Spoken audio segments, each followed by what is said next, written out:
Hey guys, what is going on? My name is Proto and today we're going to be going over the extreme budget gaming PC. I say extreme because it's literally £300, and the reason I'm doing these budget builds is because I want to be able to prove that the majority can get away with a good PC without having to break the bank. I will do more expensive builds in the future, but let's be honest, most people aren't enthusiasts and so they won't spend the big money, which isn't a bad thing. This build can play AAA titles at reasonable frame rates because it's surprisingly cheap but good GPU.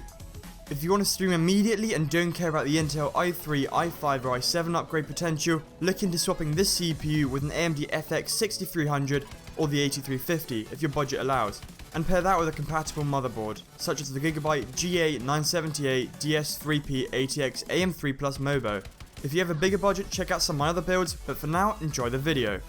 So let's start with the CPU. I've gone with the Intel Pentium G3-258 3.2 GHz dual-core processor. Now whilst this processor isn't the best, it allows good upgradability for the price of £52. Yeah, some games like Far Cry 4 want to create requirements so only quad cores work, but you could use patches and fixes to make it work. This also allows you to overclock this puppy from 3.2 GHz to around 3.8 to 3.9 GHz just on the stock cooler, which is pretty decent.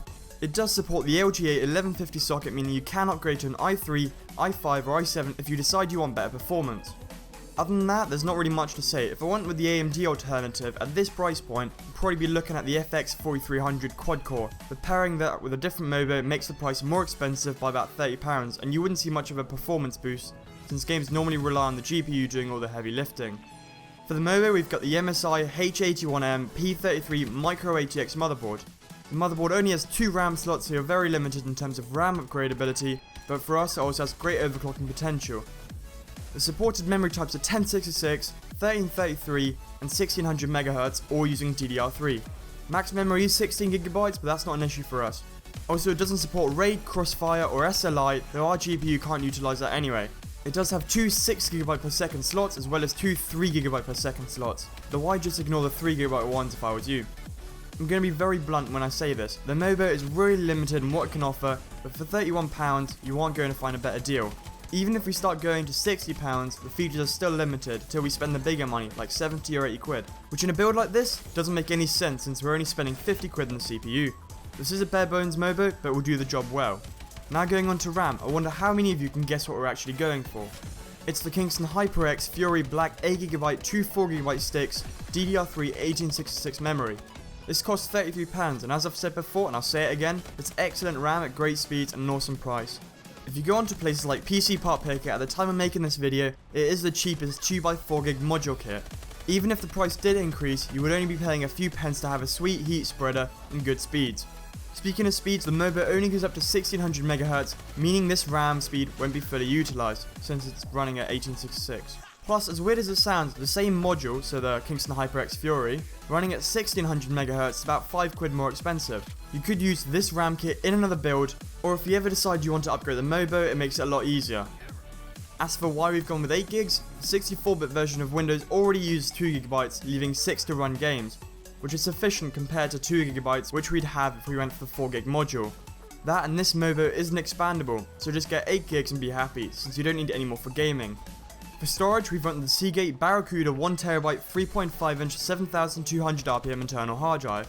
This is around £10 cheaper than the WD Blue 1TB model, and you won't notice a difference since both have 1TB of storage and a speed of 7200 RPM, using roughly the same platter sizes. I have a 2TB Seagate Barracuda and it hasn't failed me yet, touch wood, so I don't expect it to be any less reliable than the WD Blue. This does only cost £31 and will house all your programs, games and files. Next we go on to the graphics card. For this I've gone with the EVGA GeForce GTX 750 Ti 2GB superclocked video card. The only reason I've gone with EVGA is because it basically comes factory overclock, which can give you better performance in games, even though if you really want to, you can change the manufacturer to something else like MSI, Gigabyte, etc. This one only costs £90 as well. The GTX 750 Ti is a really small video card that packs a punch. The 750 Ti has 2GB of GDDR5, which you will use up, but will still do you well at 1080p. This particular model has a core clock of 1.18 GHz, making it faster than the other manufacturers, as previously mentioned. It also has one DVD, one HDMI and one DisplayPort connection. If we wanted to get even more performance, we can overclock this GPU as well using NVIDIA drivers. This card is a beast, and for the price you're getting excellent performance, since most titles can run on high and you'll get a good solid 60 FPS. As to be expected though, you will have to turn the graphics down a bit for CPU intensive games such as Metal Gear Solid, Assassin's Creed and Battlefield in order to get a good frame rate.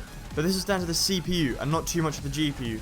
Being a decent Nvidia card, you'll also get all of Nvidia's features such as CUDA, PhysX, GPU boost and GeForce Experience, which has shadow play.